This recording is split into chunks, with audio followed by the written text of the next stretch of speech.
మీరు మీ అభిమాన shows and serials TV కన్నా ముందు ఈటీవీ విన్ యాప్లో చూడండి.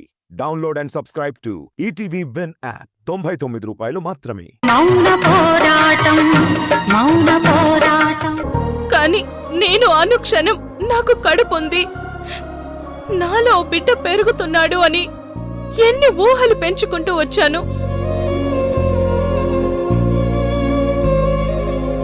అది అబద్ధమని తెలుసు. అది బయటపడితే చాలా తిట్లు తినాల్సి వస్తుందని తెలుసు.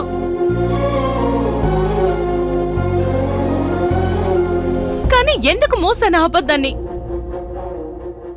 నీ ప్రేమ కోసం.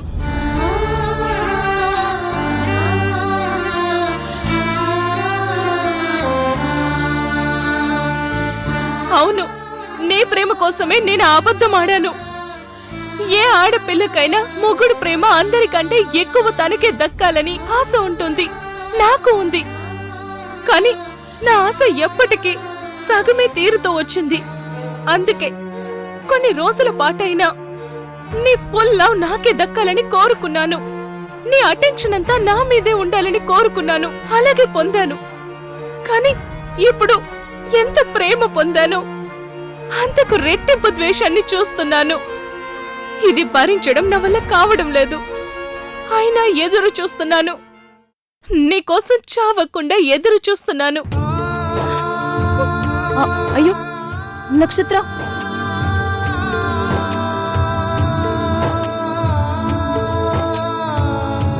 మురారి నన్ను క్షమించు. పాలల్లో బల్లి పడిందని చూసుకోకుండా ఆ పాలు నీకు పోసుకొచ్చాను. చూసుకోకుండా చేసిన దానికి క్షమాపణలు ఎందుకు లేవుదనా?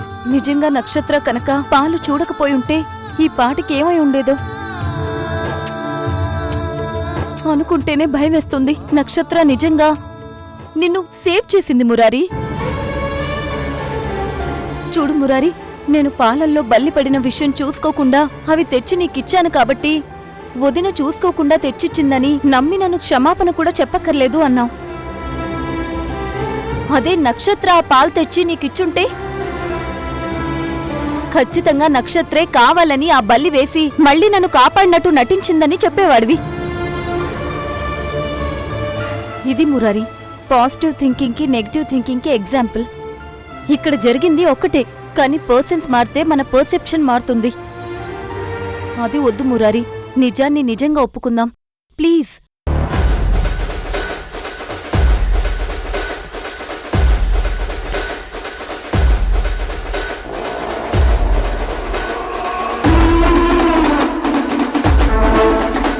నక్షత్ర, నువ్వేనా? మురారి మీద ఇంత ప్రేమ పెంచుకున్నావా? మరి మురారి మీద కక్ష తెచ్చుకుంటానంటావు అబద్ధమా? పిచ్చి మావయ్య,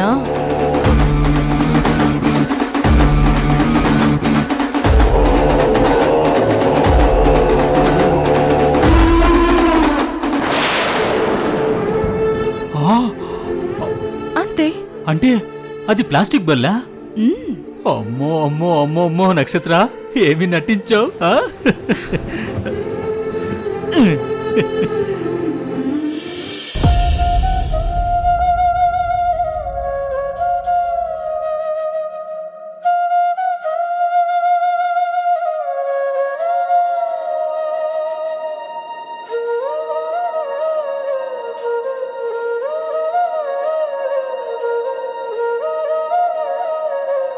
రే తినరా,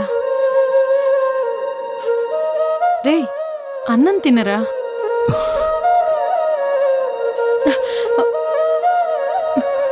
రే తినకుండా వెళ్ళిపోతావేంట్రా? తినాలని లేదమ్మా.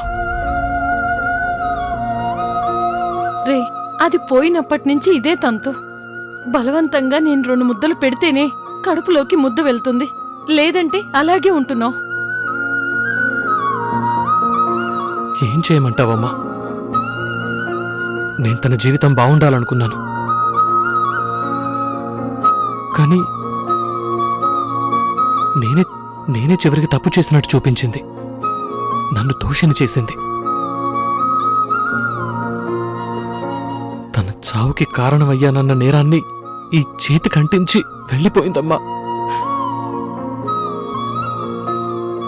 ఈ చేత్తో అన్నం ఎలా తినగలను? చరణ్, నీ ఆలోచన తప్పురా. జరిగిన దాంట్లో నీ తప్పేమీ లేదురా.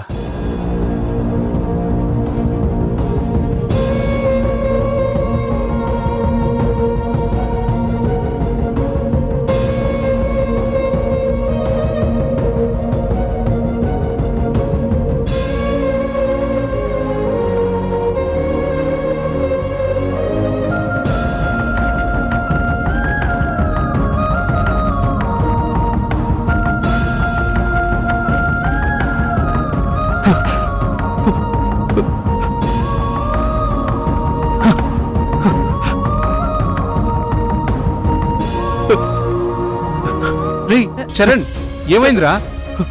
చరణ్, ఏమైందిరా? ఏమైందిరా? ఆ నేరం ఈ చేతికి అంటుకుని కింద పడట్లేదమ్మా. రే రే చరణ్, చూడు ఇటు చూడు. జరిగిన దానిలో అసలు నేరమే లేదురా. నువ్వెందుకురా నేరాన్ని చేశాననుకుంటున్నావు? చరణ్, అసలు నేరం నందినిదేరా. అది చేసిన నేరం వల్లే మనందరం బాధపడుతున్నాం. ఇంతమంది నేర్పిస్తున్న నేరం దానిది. నువ్వు వజ్రం లాంటోడివి, మంచోడివి. వద్దురా, నువ్వు ఏడవద్దు, బాధపడొద్దు. నీలాంటి మంచోడిని బాధపెట్టిన పాపం దానిది. మావయ్య, అవునరా, నువ్వు ఏడిస్తే ఖచ్చితంగా దానికి పాపం తగులుతుంది. వద్దు మావయ్య, నువ్వెలా శపించకు. నందిని ఆత్మ ఏడుస్తుంది. దానికి కొంచెమైనా పుణ్యం దక్కాలంటే నువ్వు సంతోషంగా ఉండాలిరా. మాయా, అవునరా, నువ్వు పెళ్లి చేసుకుని సంతోషంగా ఉంటేనే బతికున్నప్పుడు నీ వెంటపడి ఏడ్పించిన పాపం కొంచెమైనా తగ్గుతుంది. ఇలాంటి టైంలో పెళ్ళా? చెడు జరిగిన ఇంట్లో శుభకార్యం జరగడం చాలా మంచిదంటారు. నందిని ఆత్మకు మంచి జరగాలంటే నువ్వు సంతోషంగా పెళ్లి చేసుకోవాలి, తప్పదు.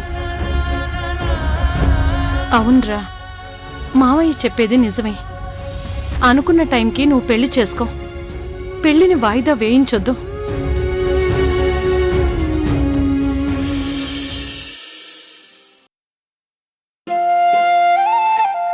స్వామి, జానకికి ఆపరేషన్ చేసి 6 రోజులైంది. తనకింకా కట్లు విప్పలేదు. కట్లు విప్పాక తనకి చూపు బాగా రావాలి. నన్ను చూడాలి, ఏంటిని చూడాలి, ఈ ప్రపంచాన్ని చూడాలి. తన చుట్టూ ఉన్న రంగురంగుల చెట్లని, పువ్వుల్ని, పక్షుల్ని చూసి తను సంతోషపడాలి. తను సంతోషం చూసి నేను సంబరం చేసుకుంటాను. అంతా బాగా జరిగేలా చూడు తండ్రి. ఇంకా జానకి ఏ కష్టం రాకుండా చెయ్యి. నానా, నానా, నానా, నానా, ఐమ్ సో హ్యాపీ. నానా, నానా, రేపే అమ్మకి కట్లు విప్పుతున్నారు నాన్న. రేపే అమ్మకి కట్లు విప్పుతారంట. నువ్వు రోజు అమ్మకి బాగవ్వాలని దేవుడు గది నుంచి కదలట్లేదు కదా. రేపటి నుంచి అమ్మ బాగయ్యి ఇంటికి వచ్చేస్తుంది. దేవుడు నీ మాటలు వింటున్నాడు నాన్న.